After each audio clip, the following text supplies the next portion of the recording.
Class 7 NCERT comparing quantities में हम 2 exercise अभी तक ख़त्म कर चुके हैं। आज शुरू करते हैं 3rd एक्सरसाइज। और ये वीडियो बस थोड़ा सा अलग होगा क्योंकि यहाँ पर ऑलरेडी क्वेश्चन आपको बोर्ड पर लिखे हुए नहीं मिलेंगे। मैं क्वेश्चंस को लाइव पढ़ करके आपके सामने सॉल्व करता हूँ। सबसे पहला क्वेश्चन है आपके सामने, tell what is the profit और loss in the following transactions, also find profit percent और loss percent in each case. देखिए पहले क्वेश्चन में हमें करना क्या है, यानी कि स्टेटमेंट क्या दी जा रही है कि कुछ ट्रांजैक्शन होने वाला है और उस ट्रांजैक्शन में कितना प्रॉफिट है कितना लॉस होगा ये पता करना है। और दूसरी बात, प्रॉफिट हुआ तो कितने परसेंट का, लॉस हुआ तो कितने परसेंट का, दिस इज द क्वेश्चन। तो जो पहला ट्रांजैक्शन है तो यहाँ पर एक गार्डनिंग शेयर खरीदा जा रहा है फॉर ₹250। गार्डनिंग शेयर का मतलब है जो बड़ी सी कैंची आती है जिससे फूलों को कट किया जाता है, एंड सोल्ड फॉर 325। तो देखिए आर्टिकल क्या खरीदा गया ये मायने नहीं रखता, कितने का खरीदा गया मायने ही रखता है। तो कॉस्ट प्राइस हो जाएगा उसका CP इज इक्वल्स टू ₹250। 250 का परचेज किया गया है एंड सोल्ड फॉर 325। जो सेलिंग प्राइस है that is ₹325। As we can see selling price is higher than the cost price. तो ऐसा सिनारियो हमें किसकी तरफ ले जाता है, हमेशा प्रॉफिट की तरफ। तो यहाँ पर क्या हो जाएगा, प्रॉफिट। और जब प्रॉफिट निकलेगा वो कैसे निकलेगा, selling price minus cost price. 325 minus 250, 5 and 7, तो 75 रुपीज़ का यहाँ पर क्या हो रहा है, प्रॉफिट। तो ये जो 75 है ये प्रॉफिट है बट ये रुपीज़ है। हमें यही पता करना है परसेंटेज कि प्रॉफिट हुआ तो ठीक लेकिन कितने परसेंट का। तो प्रॉफिट परसेंट कैसे निकलता है, इसका फार्मूला होता है profit upon CP multiply by 100। तो प्रॉफिट आया हमें 75 का और कॉस्ट प्राइस है 250 इंटू 100। सॉल्व करते हैं इसको। 25 1 = 25 और एक 0, 25 3 = 75, 0 0 कैंसिल, 3 10 = 30, 30%। ये है आपका प्रॉफिट इस ट्रांजैक्शन का। सेकंड क्वेश्चन यानी कि फर्स्ट का B,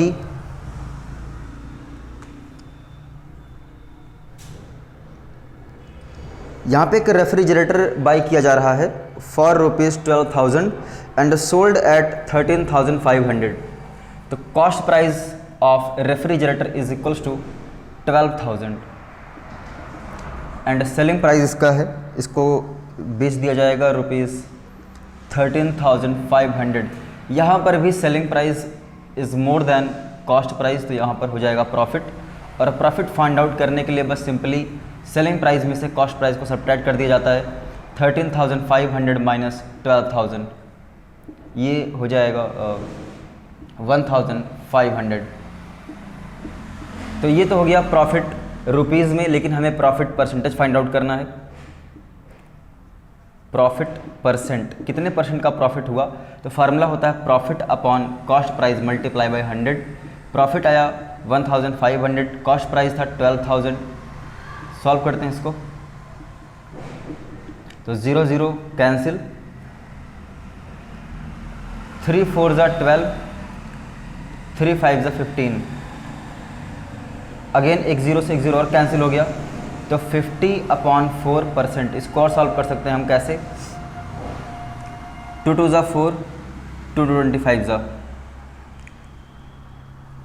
2 1 = 2, 2 2 = 4 एंड 2 5 = 10, 12.5%। इसको डेसिमल में सॉल्व कर दिया तो 12.5 आया। इसका जो C पार्ट है third,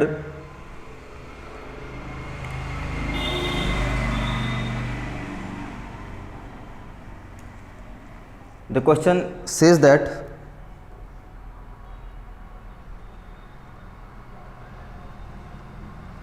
a cupboard for ₹2,500 and sold at 3,000। एक कपबोर्ड खरीदा जा रहा है जिसका कॉस्ट प्राइस है 2,500। This is the cost price of cupboard.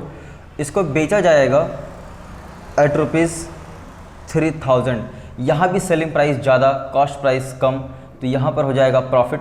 और कितने रुपए का, SP माइनस CP। तो 3,000 माइनस 2,500 500, तो 500 रुपये का यहाँ पर क्या हो चुका है हमें प्रॉफिट। लेकिन हमें पता करना है प्रॉफिट परसेंटेज, तो profit upon CP multiply by 100। Profit है 500 का, कॉस्ट प्राइस है 2500 मल्टीप्लाई बाय 100, 0 0 कैंसिल और 25 2 ज़ा 50, 20% इज़ द प्रॉफिट। कैलकुलेशन आपकी अच्छी होनी चाहिए इसके लिए, ताकि आप फटाफट से कैलकुलेट कर पाएँ और ध्यान रखें मिस्टेक बिल्कुल ना होने पाए। क्रॉस चेक जरूर करें एक बार।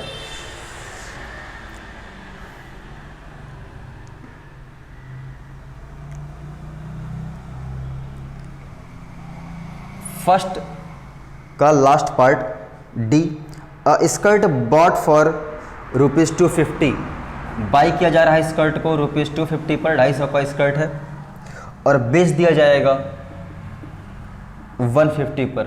तो as we can see selling price is less than cost price, कम पर बेचा गया है तो यहाँ पर लॉस हो जाएगा, और लॉस फाइंड आउट करने के लिए हम CP माइनस SP कर देते हैं। 250 का परचेज़ किया, 150 का सेल किया, तो यहाँ पर कितने 100 रुपीज़ का हमें हो रहा है लॉस। लेकिन हमें पता करना है लॉस परसेंटेज, तो फार्मूला होता है loss upon CP multiply by 100। तो 100 अपॉन CP कितना है यहाँ पर 250 डिवाइड बाई मल्टीप्लाई बाई 100%। तो 0 से 0 कैंसिल, 25 1 25, 25 4 ज़ा 100, 4 10 ज़ा 40%।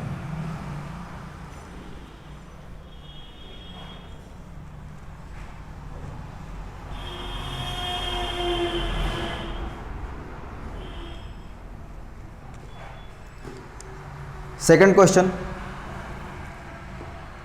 Convert each part of the ratio two percentage.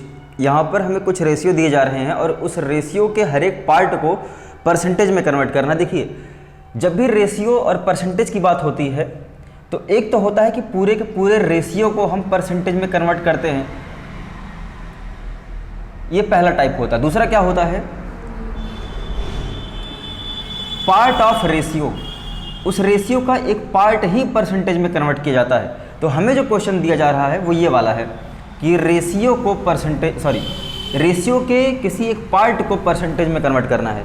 तो किसी एक को नहीं, बल्कि जो अपना क्वेश्चन है यहाँ पर तो लिखा है ईच पार्ट, तो मीन्स एक रेशियो होगा, रेशियो में टर्म्स होते हैं, उन टर्म्स को यानी कि हर एक पार्ट को परसेंटेज में कन्वर्ट करना है। तो पहला रेशियो है 3:1।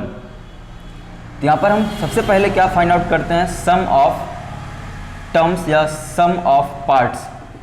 तरीका हमने ऑलरेडी डिस्कस किया है। तो 3 + 1 कितना हो गया 4। तो फर्स्ट पार्ट का फाइंड आउट करते हैं, फर्स्ट पार्ट। तो ये फर्स्ट पार्ट 3 है, डिवाइड बाई 4 मल्टीप्लाई बाई 100, 4 1 ज़ा 4, 4 25 ज़ा 100, 75%। ये हो गया पहले पार्ट का परसेंटेज। और सेकंड पार्ट यहाँ पर आपका 1 है, 1 डिवाइड बाई जो सम आया था वो था 4 मल्टीप्लाई बाई 100, 4 1 ज़ा 4, 4 25 ज़ा 100, 25%। ये देखिए, मीन्स आप चाहे 3:1 बोले एक रेशियो, या फिर 75% और ये 25%। तो इसमें भी वही रेशियो है। अगर इसको हम वापस सॉल्व करते हैं तो कट पिट करके वापस ये 3:1 बन जाएगा। कैसे, 25 3 ज़ा 25 1 ज़ा 3:1।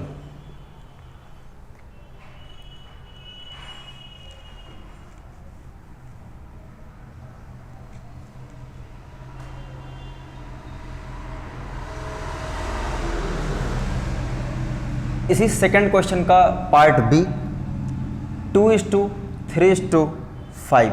तो इस रेशियो में 3 पार्ट हैं और हम फाइंड आउट कर लेते हैं सम ऑफ ईच टर्म्स या ईच पार्ट्स।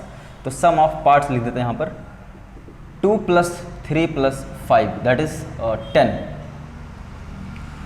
तो फर्स्ट पार्ट, इस पहले पार्ट को कन्वर्ट करते हैं परसेंटेज में। फर्स्ट पार्ट जो कि है 2 और सम कितना है 10 मल्टीप्लाई बाई 100। तो 10 से ये 0 कैंसिल, 20%। सेकंड पार्ट जो कि है 3 डिवाइड बाई सम कितना है 10 मल्टीप्लाई बाई 100%। तो वही अगेन 0 से 0 कैंसिल, 10 3 ज़ा 30%। और ये आपको जाहिर सी बात है ये 50% होगा। Third part 5 divide by 10 multiply by 100%, 0 0 cancel, 5 10 ज़ा 50%। तो ये बड़ा सिंपल क्वेश्चन था। तो इसी सेकंड क्वेश्चन में एक सी पार्ट भी है और एक डी पार्ट भी है जो मैं सॉल्व नहीं करने वाला हूँ, ये आपको होमवर्क हो जाएगा।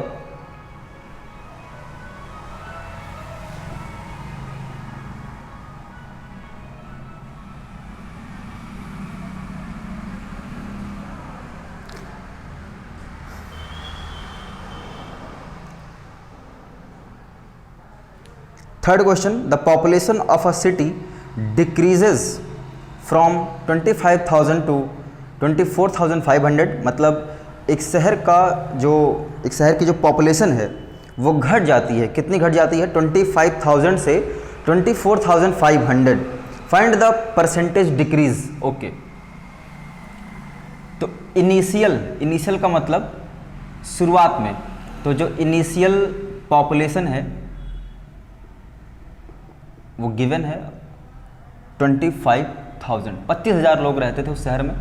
बट करंट पॉपुलेशन, करंट कह सकते हैं या न्यू कह सकते हैं, जो नई पॉपुलेशन है दैट इज गिवन 24,500। साफ साफ दिखाई दे रहा है 500 लोग कम हुए हैं। तो यहाँ पर पता तो करना है डिक्रीज परसेंट, लेकिन उससे पहले हमें डिक्रीज का पता होना जरूरी है। पहले तो पता चले कि कितने लोग कम हुए हैं। तो 25,000 लोग थे जिसमें से बचे हैं 24,500। सब्ट्रैक्ट कर लेंगे और पता चल जाएगा कितने लोग कम हो गए हैं। तो पता चला भैया, माफ़ कीजिएगा यहाँ पर मैंने रुपीज़ का सिंबल अप्लाई कर दिया था जबकि ये पॉपुलेशन है। तो 500 लोग कम हो चुके हैं। डिक्रीज परसेंट, कितने परसेंट लोग कम हुए? डिक्रीज का फार्मूला आपको याद होगा, डिक्रीज अपॉन इनिशियल वैल्यू या ओरिजिनल वैल्यू। ओरिजिनल वैल्यू, अगर यहाँ पर पॉपुलेशन की बात हुई तो हम यहाँ पर इनिशियल पॉपुलेशन भी लिख सकते हैं। बस वो ओरिजिनल वैल्यू यहाँ पर क्या है हमारी इनिशियल पॉपुलेशन, तो आप यहाँ पर पॉपुलेशन लिख सकते हैं initial population multiply by 100। Decrease यानी कि ये कमी कितनी आई है 500। ओरिजिनल पॉपुलेशन कितनी थी 25,000 multiply by 100। Let's solve it. 0 0 cancel, 0 से ये 0 कैंसिल, 25 2 ज़ा 50, तो 2%, ज़्यादा नहीं 2% की ही गिरावट आई है।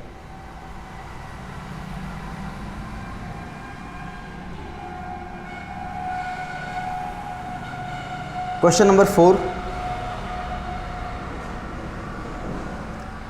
Arun bought a car for 3,50,000. The next year the price went up to 3,70,000. What was the percentage of price increase? देखिए क्वेश्चन बड़ा सिंपल है। अरुण ने कार परचेज की है 3,50,000। अगले ही साल यानी कि नेक्स्ट ईयर जो उसका प्राइस है वो पहुंच चुका है 3,70,000। तो साफ साफ दिखाई दे रहा है कि जो प्राइस है वो ऊपर गया है और कितना परसेंट प्राइस में इंक्रीज आया है ये हमें बताना है। क्वेश्चन नंबर है ये 4। इनिशियल प्राइस ऑफ कार या ओरिजिनल प्राइस ऑफ कार, कुछ भी लिख सकते हैं। 3,50,000 new price of car, new price of car, car का जो नया प्राइस है 3,70,000 हो चुका है। तो ऑफकोर्स यहाँ पर इंक्रीज़ हो रहा है, तो इंक्रीज़ का परसेंटेज फाइंड आउट करने के लिए पहले तो इंक्रीज़ पता होना चाहिए। तो इंक्रीज़ कैसे निकलेगा? This minus this, 3,70,000 minus 3,50,000। तो साफ साफ दिखाई दे रहा है कि यहाँ पर 20,000 20,000 रुपये का यहाँ पर इंक्रीज़ हुआ है कार के प्राइस में। इंक्रीज़ परसेंट कैसे पता चलेगा? तो फार्मूला वही सिंपल सा, increase divide by original value या इनिशियल प्राइस लिख सकते हैं यहाँ पर, initial price multiply by 100%। Increase हुआ है कार का प्राइस 20,000 और कार का जो शुरुआत में प्राइस था वो था 3,50,000 मल्टीप्लाई बाय 100%। तो 0,000,000,000 कैलकुलेट करते हैं इसको। अब बचा क्या हमारे पास 200/35%। 5 7 जा 5 4 जा 40/7%। आप चाहें तो इसको मिक्स्ड फ्रैक्शन में भी कन्वर्ट कर सकते हैं। तो 7 5 जा 35, 5 बचेगा अपॉन 7, 5 होल 5/7%। ये है परसेंटेज ऑफ इंक्रीज या इंक्रीज परसेंट।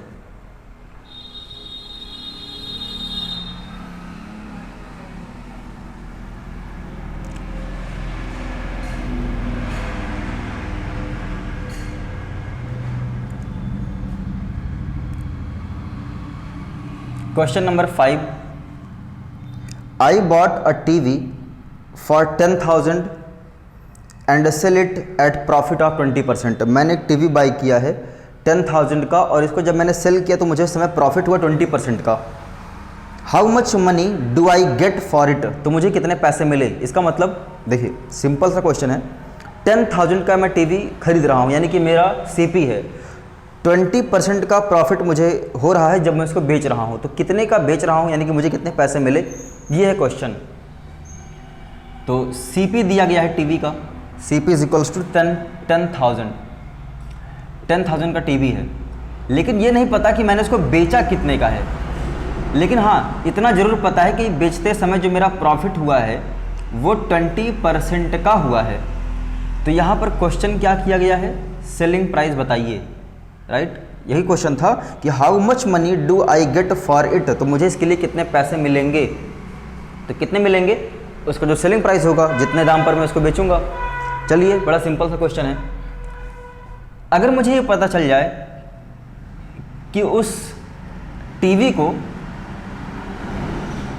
मैंने कितना बढ़ा करके बेचा है, 10,000 का परचेस किया था, अगर ये पता चल जाए कि मैं उस पर कितना प्रॉफिट अर्न कर रहा हूँ। आप कहेंगे सर प्रॉफिट तो लिखा है लेकिन ये प्रॉफिट का परसेंटेज है, मुझे एग्जैक्टली चाहिए कि कितने रुपए का प्रॉफिट हुआ।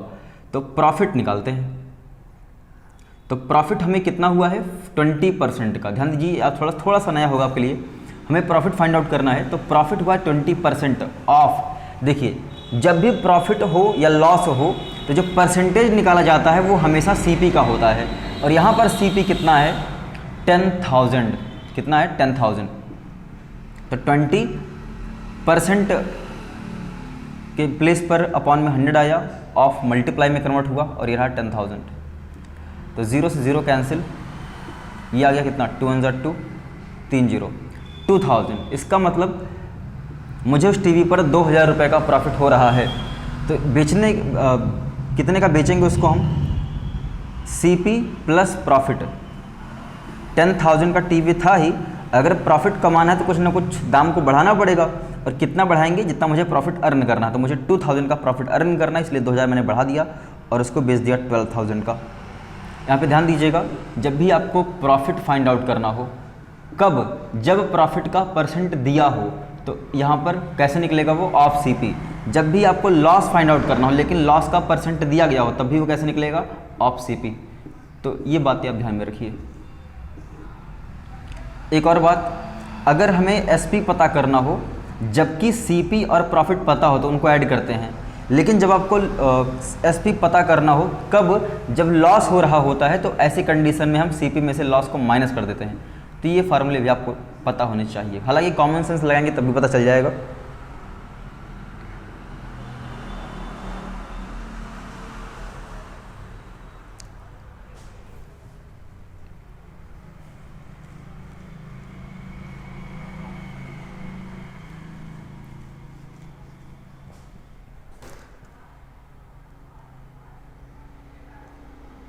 Question number 6, Juhi sells a washing machine for 13,500. She loses 20% in the bargain. What was the price at which she bought it? देखिए, जूही ने एक वॉशिंग मशीन सेल किया 13,500 का, लेकिन जब वो बेच रही है वॉशिंग मशीन को तो इस कंडीशन में उसको 20% का क्या हो जा रहा है, लॉस। तो what was the price which she bought it, यानी कि उसने कितने में ख़रीदा था। मीन्स यहाँ पर सीपी तो बिल्कुल नहीं पता हमें। पहले क्वेश्चन हम लोग फॉर्मेट समझते हैं, क्वेश्चन कह क्या रहा है। क्वेश्चन नंबर 6 है, जूही ने एक वॉशिंग मशीन बेचा तो सेलिंग प्राइस दिया गया है 13,500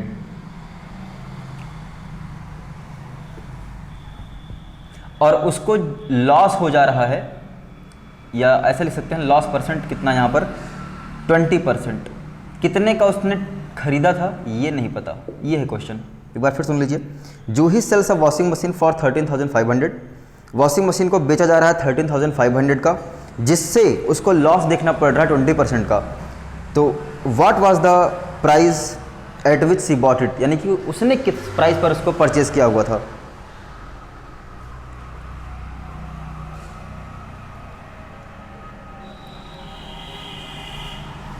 देखिए यहाँ पर हम लॉस फाइंड आउट नहीं कर सकते, जैसे अभी पिछली बार हमने क्या किया था कि प्रॉफिट फाइंड आउट कर लिया था, प्रॉफिट परसेंट ऑफ सीपी, लेकिन यहाँ हमें सीपी का बिल्कुल भी आइडिया नहीं है। तो let the CP is equal to X, CP को हम क्या ले लेंगे, एक्स ले लेंगे, एक्स रुपीज़। मान लिया कि वॉशिंग मशीन एक्स रुपये की परचेज की गई थी। एक तरीका और होता है एक्स लेकर के दूसरा 100, तो अभी हम लोग एक्स पर करते हैं फिलहाल। जो लॉस हुआ है, लॉस कैसे फाइंड आउट किया जाता है, लॉस परसेंट ऑफ सीपी।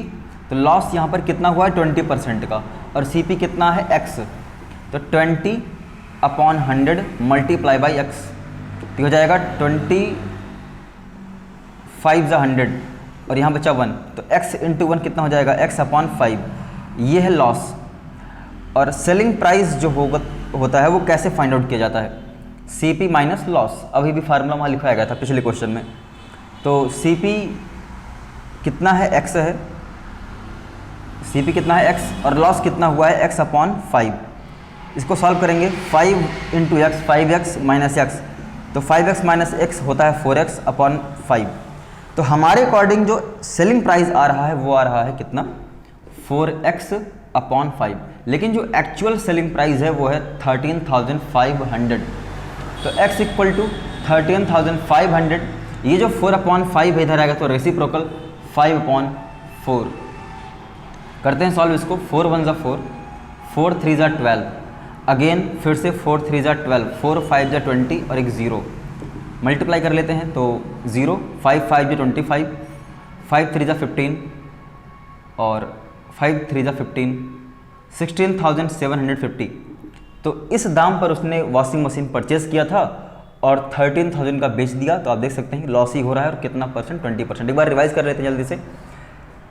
बेचा गया है 13,500 का और उस समय लॉस हो गया 20% का। कितने में खरीदा गया था नहीं पता था, हमने कंसिडर किया कि भैया x रुपीज़ में वॉशिंग मशीन खरीदी गई थी।